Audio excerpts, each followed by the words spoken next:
Welcome to V59 news.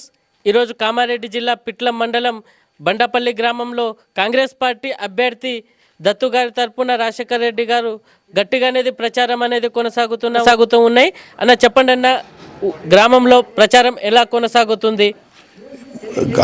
Congress government వచ్చిన నుంచి ఇండ్లు కానీ పింఛన్ల కార్యక్రమం ఒకటి అది ఎలక్షన్ అయిన తర్వాత ఇస్తామన్నారు కాబట్టి రైతు భరోసా కానీ సన్నవాళ్ళ బోనస్ కానీ అన్నీ సక్రమంగా చేస్తుంది. ఈ లోటు బడ్జెట్లో ఉన్న ఒకటి నెరవేర్చుకుంటూ వస్తుండ్రు సీఎం రేవంత్ రెడ్డి గారు. మళ్ళీ బండపల్లి గ్రామ పంచాయతీకి సంబంధించిన విషయానికి వస్తే ఇప్పటిదాకా వాళ్ళు చేసిన ఆర్భాటాలు మేము ఇంతకుముందు గతంలో ₹1 ఫండ్స్ పెట్టినా కానీ అది చివరి రోడ్ల ప్రాంతంలో పెట్టినాం. వాళ్ళు ఒక 30 లక్షల సీరసి రోడ్లు తెచ్చి ఊరంతా తోడకలలో పోసి ఊరంతా మేము చేసినామని చెప్పుకుంటారు. అదంతా ఇప్పుడే లేచిపోయింది. అది డంపింగ్ యార్డ్ అని ఒక ముస్లిం పట్టభూమిలో మొరం తోడిన పొక్కని దాన్నే చూపించి 3,60,000 లేపుకున్నారు. చెట్లు 5 లక్షలు పెట్టి పబ్లిక్కే కొట్టి చెట్ల పైసలు తినేసిర్రు. ఆడు నిలబడ్డ క్యాండిడేట్ కూడా ఊర్ల గ్రామంకు సంబంధించిన పాల డైరీ సంబంధించిన విజయ్ డైరీ బోనస్ పైసలు ఇంకా దానికి అదనంగా వచ్చిన ఈ 14 లక్షలు తినేసి గొర్రెల స్కీమ్ కూడా ఆయన ఒక 9 లక్షలు తిన్నాడు. ఎంపీపీ రజనీకాంత్ రెడ్డి మంది పేర్ల మీద లేపుకొని ఈయన శ్రీకాంత్ అనే వ్యక్తి కూడా 6 లక్షల రూపాయల దాకా మంది పేర్ల మీద గొర్రెలు లేపుకున్నారు. వాళ్ళు ఎలాంటి అభివృద్ధి లేదు, ఆర్భూటం. వాళ్ళు స్వార్థం కోసం పనిచేసి ఎదుటోళ్ళకు చూతే బనాయని చూడు తప్పితే ఏం లేదు. మేము పక్షపాతి ఎవరికి కాదు, అందరికి కలుపుకొని పోతాం, మేము విజయం సాధిస్తామని ధీమాతోటి ఉన్నాం. కాకపోతే మాకు అందరు వ్యవసాయంకు సంబంధించిన వాళ్ళు ఉన్నారు. కాంగ్రెస్ పార్టీ అంటే వ్యవసాయంకు సంబంధించిన వ్యక్తులే ఇండ్లు ఉన్నారు. అట్టి ఖాళీ కట్టపెట్ట జూట వ్యాపారం తిరగా అందరినీ జమ చేసుకొని వాళ్ళు హంగామా చేస్తారు. అన్న, ఇప్పుడు గ్రామంలో అతిపెద్ద సమస్య ఏదుంది?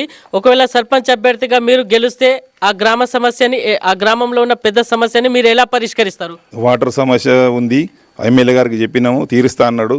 పింఛన్ల సమస్య ఉంది, ఎమ్మెల్యే గారికి చెప్పినాము, తీరుస్తామన్నాడు. కొన్ని 10 ఇండ్లు కాంగ్రెస్ గవర్నమెంట్ రాగానే కట్టుకున్నారు. వాళ్ళకు ఇండ్లది కూడా సెకండ్ విడతల సీఎంకు మాట్లాడినాము, ఇప్పిస్తామని కూడా ఆమె ఇచ్చిర్రు. ఎమ్మెల్యే సాబ్ కూడా 10 తారీఖు నాడు ఇక్కడ వస్తాను జరిగింది. ఎమ్మెల్యేకు సర్పంచ్ ఉంటేనే ఆయనకు గ్రామం మీద ప్రేమ ఉంటుంది. సర్పంచ్ లేకపోతే ఎమ్మెల్యేకి మేము అడిగితే జర ప్రేమ ఉండదు. ఎదుటి సర్పంచ్ వచ్చిందని, ఇది ఒకవేళ ఎదుటి సర్పంచ్ వచ్చినా చెక్ పవర్ రద్దయి అదే ఇంకా సమస్యల పాలవుతారు. దానికి అధికార పార్టీకే మొగ్గు చూపమని పబ్లిక్ మేము కోరడం జరిగింది. అన్న, గ్రామంలో యువకుల సంఖ్య అనేది ఎక్కువగా ఉంది. కాంగ్రెస్ పార్టీ సర్పంచ్ అభ్యర్థిగా గెలిచిన తర్వాత యువకుల కోసం ఏదైనా ప్రత్యేక ప్రణాళికలు మీ దగ్గర ఏమైనా ఉన్నాయా? ఆ యువ వికాసం అని పెట్టినవి ఉన్నాయి అప్లికేషన్లు, అవి గవర్నమెంట్ దగ్గర ఉన్నాయి. ఈ ఎలక్షన్లు అయిన తర్వాత ఒకటి తీసుకుంటూ వస్తాడు. గ్రామం అన్నాకలా కొన్ని ఇష్యూస్ అనేది ఉంటాయి. అయితే సర్పంచ్ అభ్యర్థిగా మీరు గెలిచిన తర్వాత గ్రామ ప్రజలు ఎవరైనా కానీ ఏదైనా సమస్య తోటి మీ దగ్గరకు వస్తే పరిష్కారం అనేది పార్టీల వారీగా చూస్తారా, లేకుంటే సామరస్యంగా అనేది చూస్తారా? మేము పార్టీ అనేది చూడము, కులం అనేది చూడము, అందరికీ సమానంగా కలుపుకొని పోతాడు మా సర్పంచ్ అభ్యర్థి. ప్రతి మామూలు వ్యక్తి పిలిచినా ప్రతి వాడికి పనిచేస్తాడు. మేము కూడా ఎవరికి కూడా పక్షపాతం చూపించము. పార్టీ అనే పక్షపాతం చూపించకనే ఇట్లా కట్టర్లు ఉంటుంది. వాళ్ళు ఏదో కొండి పెడతారని చెప్పేసి కొంతమంది భయంకు ఆర్భాటం చేస్తారు తప్పితే ఇంకోటి లేదు. ప్రభుత్వ సంక్షేమ పథకాలను గ్రామ స్థాయిలో గడపకు తీసుకెళ్లడంలో మీరు ఎలాంటి చర్యలు అనేది తీసుకుంటారు? ఇంటింటికి తీసుకుపోవడంలో ఏమైంది, కొద్దిగా గ్యాప్ వచ్చిన వాస్తవమే. 2 years గవర్నమెంట్ అయింది, అప్పుడే 6 నెలల నుంచి ఎలక్షన్లు పెట్టుంటే అందరికీ చేరేది. ఇప్పుడు 2 years గ్యాప్ అయింది లీడర్షిప్కు పబ్లిక్కు. ఇప్పుడు సర్పంచులు ఎంపీటీసీలు అందరు వస్తారు కాబట్టి ప్రతిదీ ఏది ఉన్నా ఇంటింటికి తీసుకెళ్తాం. ఫైనల్గా గ్రామ ప్రజలకు, ఓటర్లకు కాంగ్రెస్ పార్టీ సర్పంచ్ అభ్యర్థి తరఫున మీరేం చెప్పాలనుకుంటున్నారు?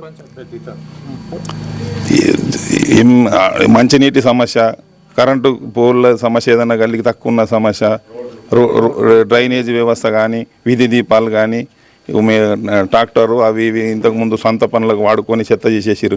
అవన్నీ సక్రమంగా షెడ్ చేసి ఏ సమస్య రాకుండా చూసుకుంటాడు మా సర్పంచ్ అభ్యర్థి. నిరంతరం గ్రామంలోనే ఉంటాడు.